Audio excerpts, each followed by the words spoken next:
اور غلام تو ملکیت ہوتا ہے، زندہ کا ذبح کر دے تب بھی کوئی پوچھنے والا نہیں۔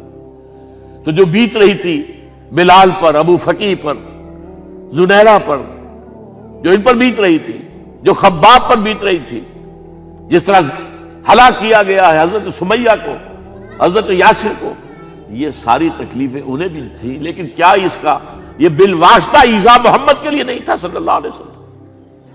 آپ کے ساتھی آپ کی جانثار ہیں، لیکن آپ ان سے بھی کیا کہیں، فصبروا فصبروا فصبروا۔ جب ابو جہل بدترین ٹارچر کر رہا تھا حضرت سمیہ اور حضرت یاسر کو رضی اللہ تعالیٰ عنہما، آپ کے علم میں ہے کیسی کیسی ٹارچر کی ہے؟ جوان بیٹے کو باندھ دیا ایک ستون کے ساتھ، اس کی نگاہوں کے سامنے برہنہ کیا ہے ماں کو،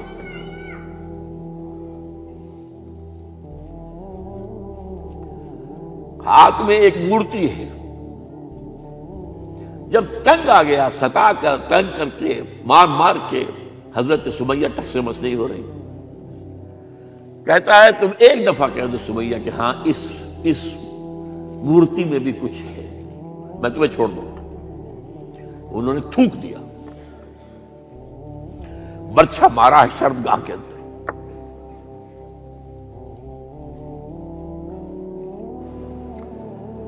کتنی تکلیف پہنچی ہوگی حضور کو،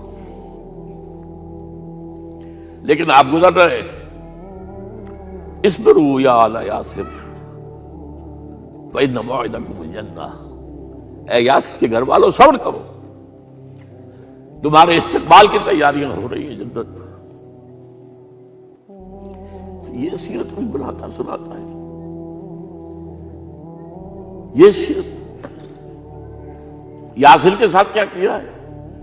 4 اونٹ نر سانڈ، اور ان کے ساتھ رسے باندھ کر ایک رسے سے ان کا ایک بازو باندھا، ایک سے دوسرا بازو، ایک سے ایک ٹانگ، دوسرے سے دوسری ٹانگ، انہیں دوڑایا ہے کہ پرکھتے ہو جیسے قسم کے۔ یہ دین ایسے ہی قائم نہیں ہوا۔ عدل و انصاف کا نظام ٹھنڈے ٹھنڈے قائم نہیں ہوتا، گھر میں آرام سے بیٹھے ہوئے قائم نہیں ہوتا۔ اور سنیے، 3 برس شیب بنی ہاشم کے تو قید ہے، 3 برس، اور یہاں کی قید پر قیاس نہ کریں۔ یہاں تو جیل میں کھانے کو ملتا ہے، راشن ملتا ہے، جیسا بھی ملتا تو ہے نا، اور لیڈروں کے لیے تو class A class B class ہے، تو ان کا تو لیڈر تو لوگ جب آتے ہیں جیل کاٹ کر معلوم ہوتا ہے کہ شاید کسی صحت افزا مقام سے تشریف لا رہے ہیں۔ وہاں کیا تھا؟ ٹوٹل بائیکاٹ، ایک گھاٹی، ادھر پہاڑ ادھر پہاڑ، دونوں طرف جو ہے پہرے، کوئی کھانے پینے کی چیز اندر نہیں جائے گی، اور پورا خاندان بنی ہاشم، وہ بھی کہ جو ایمان نہیں لائے، وہ قبائلی زندگی تھی نا۔ بنو ہاشم چونکہ حضور کو پشت پناہی چھوڑنے کو تیار نہیں ہوئے، ابو طالب نے آخری وقت تک بھی ساتھ نہیں چھوڑا۔ ہاں، آخری وقت کے قریب ایک بات ہو گئی تھی، ایک مرتبہ تو ہوا کہ وفد آیا ہے قریش کا کہ اپنے بھتیجے کو روک لو، وہ ہمارے معبودوں کی توہین کرتا ہے۔ ابو طالب نے بلایا اور آپ سے کہا کہ یہ کچھ اپنے رویے کو بدلے۔ آپ نے فرمایا چچا جان، اب تو چاہیے میرے ایک ہاتھ پر سورج اور دوسرے پر چاند رکھ دے، میں اپنے اس مشن کو چھوڑ نہیں سکتا۔ یہ ہے استقامت۔ اور ابو طالب کے عین انتقال کے وقت جو معاملہ ہوا، جب وفد آیا ہے کہ ٹھیک ہے اب ہمارا جو ہے صبر کا پیمانہ لبریز ہو گیا ہے، اب ٹھیک ہے آ جاؤ میدان میں، تم بھی ساتھ چھوڑنے کو تیار نہیں ہو۔ ابو طالب نے بلایا اس کو، بھتیجے مجھ پر اتنا بوجھ نہ ڈالو جو میں برداشت نہ کر سکوں۔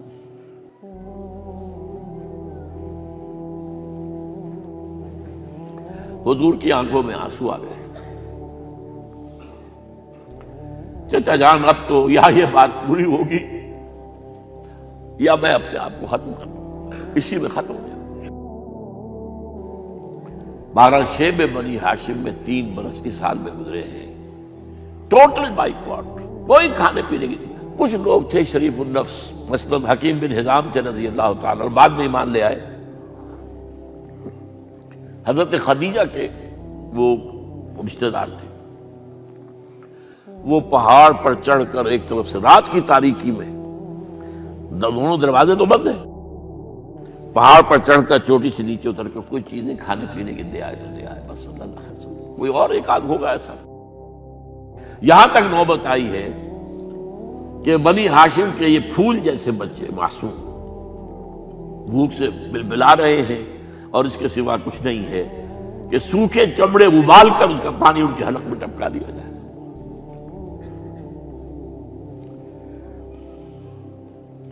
اور جو ہوا وادی طائف میں،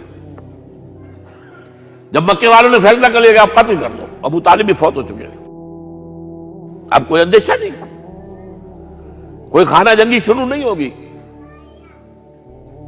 کوئی انٹرا ٹرائبل وار نہیں ہوگی،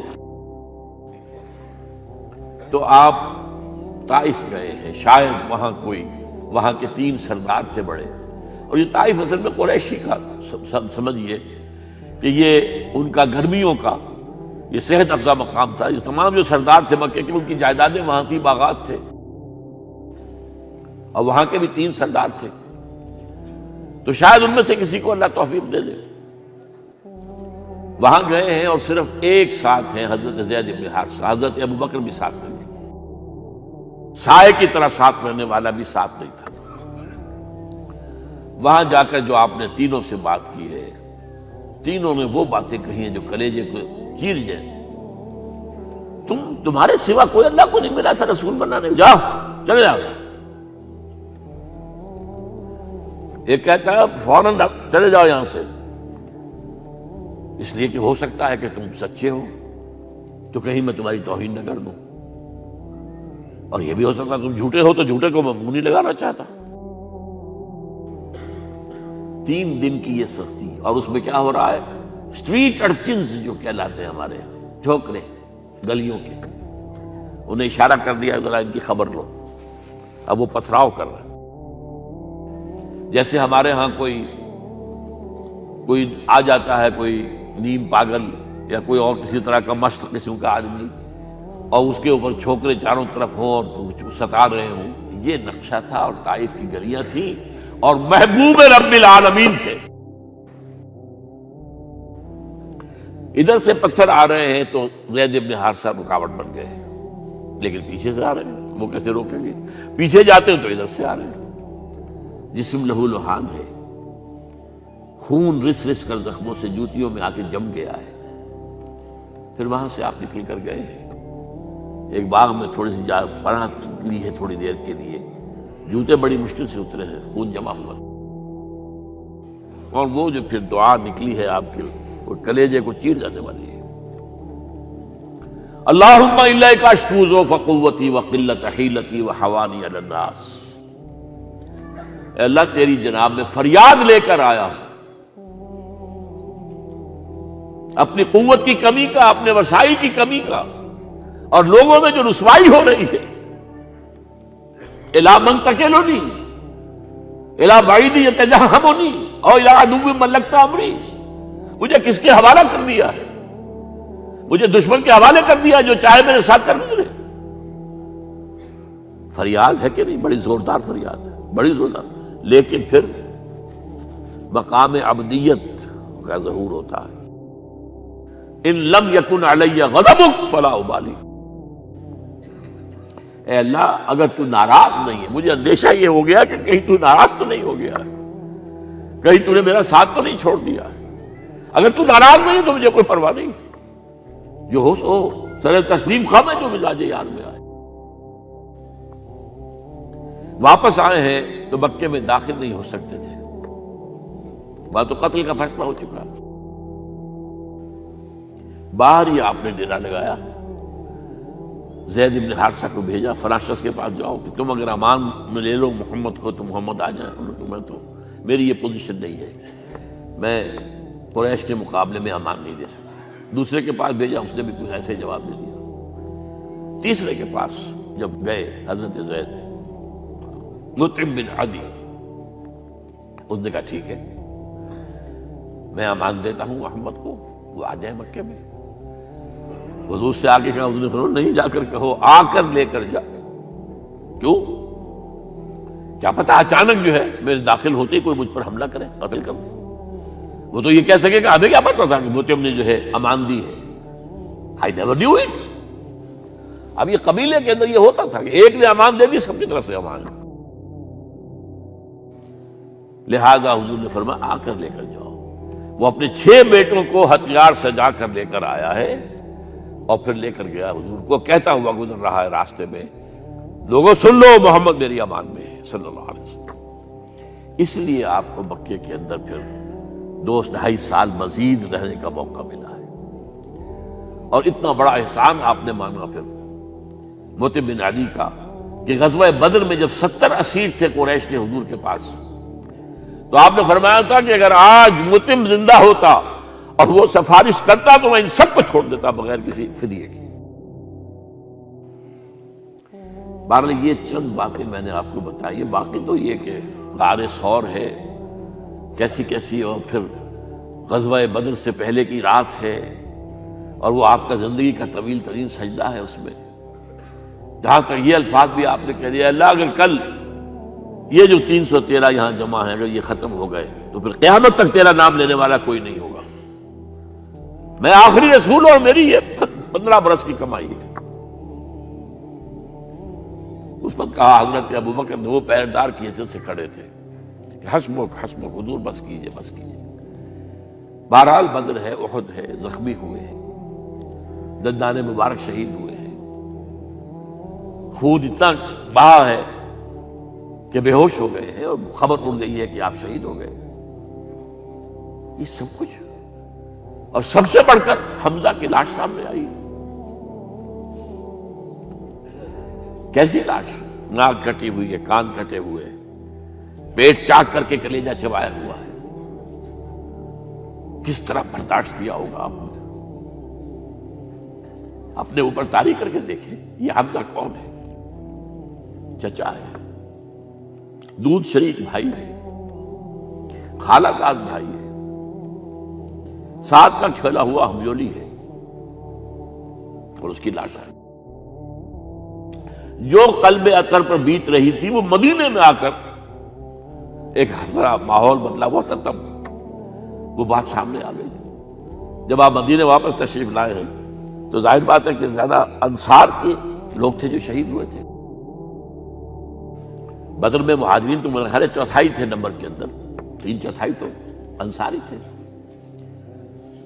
اسی طریقے سے احد کے اندر معاملہ ہے. تو مختلف گھروں سے عورتوں کے بین کرنے کی آوازیں آ رہی تھی، اس لیے کہ اس وقت تک بین کرنا حرام نہیں قرار دیا گیا تھا، ممنوع نہیں تھا.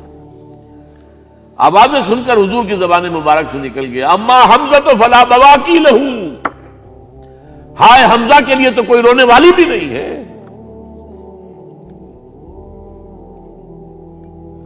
اس پر پھر صحابہ نے، انصار نے اپنے ہاں کی خواتین کو حضرت صفیہ کے یہاں بھیجا. وہ سگی بہن تھی، وہاں انہوں نے جا کے بھی تعزیت کی بہن کی.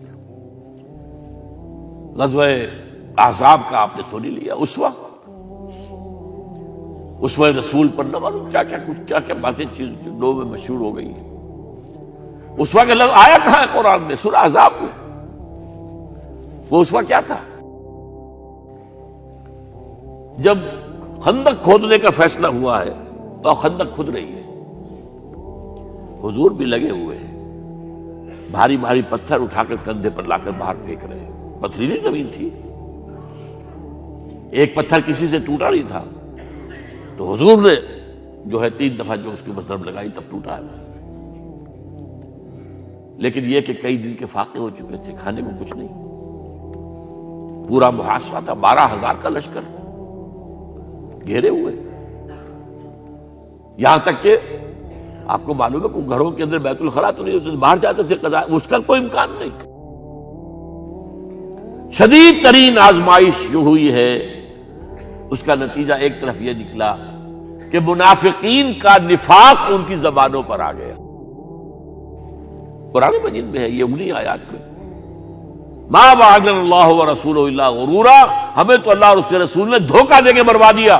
ہم سے کہا تھا کہ قیصر و کسریٰ کے خزانے تمہارے قدموں میں آئیں گے، اور حال یہ ہے کہ اب رفع حاجت کے لیے باہر نہیں جا سکتے، کھانے کو کچھ نہیں۔ اس وقت کچھ صحابہ آئے ہیں حضور صلی اللہ علیہ وسلم سے، دیکھیے فاقے سے کمر دوہری ہوئی جا رہی ہے، ہم نے اپنے پیٹوں پر پتھر باندھے ہوئے، چادروں کے ساتھ پتھروں کو کسا ہوا تاکہ کمر سیدھی رہے۔ حضور نے اپنا کرتا مبارک اٹھا کر دکھایا، 2 پتھر بنے ہوئے۔ یہ ہے اسوہ، یہ ہے آپ کی سنت، آپ کا اسوہ حسنہ۔ لیکن اس اسوہ حسنہ سے فائدہ کون اٹھا سکتا ہے؟ لقد کان لکم فی رسول اللہ اسوۃ حسنۃ لمن کان یرجو اللہ والیوم الآخر وذکر اللہ کثیرا۔ اسوہ تو اپنی جگہ ہے، قرآن میں ہدایت سب کے لیے، ھدی للناس، لیکن فائدہ اٹھائیں گے صرف متقین، ھدی للمتقین ہے سب کے لیے، اسوہ سب کے لیے ہے، لیکن استفادہ وہی کر سکے گا جو 3 شرطیں پوری کرے: اللہ اور یوم آخر پر ایمان، اور اللہ کا ذکر کثرت کے ساتھ۔ بہرحال یہ میں نے آپ کے سامنے اس حوالے سے رکھا ہے، یہ اسوہ جو ہے حضور کا، یہ ہم پر اتمام حجت ہے۔ دیکھیے نوٹ کیجئے، پوری نوع انسانی پر اتمام حجت، اسلام کا نظام عدل اجتماعی جو قائم کر کے دکھا دیا، حجت قائم ہے۔ اسے انگریزی میں کہتے ہیں اٹس ڈویبل، کیا جا سکتا ہے، یہ کام ہو سکتا ہے، اس لیے کہ زمین پر قدم بقدم چل کر یہ انقلاب آیا، محنت سے آیا، مشقت سے آیا، ایثار سے آیا، قربانیوں سے آیا، تکلیفیں جھیل کر آیا، صبر و مصابرت سے آیا، استقامت و مقاومت سے آیا۔ یہاں پر معجزوں کی کار فرمائی نہ ہونے کے برابر ہے۔ یہاں دھوپ سے بچانے کے لیے کوئی اللہ نے صاحبان نہیں دیا، ظل اللہ علیکم الغمام، اور بھوک سے بچانے کے لیے من و سلوہ نازل نہیں ہوئے۔ غزوہ تبوک میں ایسا بھی ہوا ہے کہ 3 مجاہدین کا 24 گھنٹے کا راشن ایک کھجور، ایک نے منہ میں رکھی، کچھ چوس لی، کچھ گلوکوز چلا گیا اس میں سے، دوسرے کو دے دی، اس نے چوس لی، پھر تیسرے کو دے دی۔ من و سلوہ نازل نہیں ہوئے، محنت، مشقت، ایثار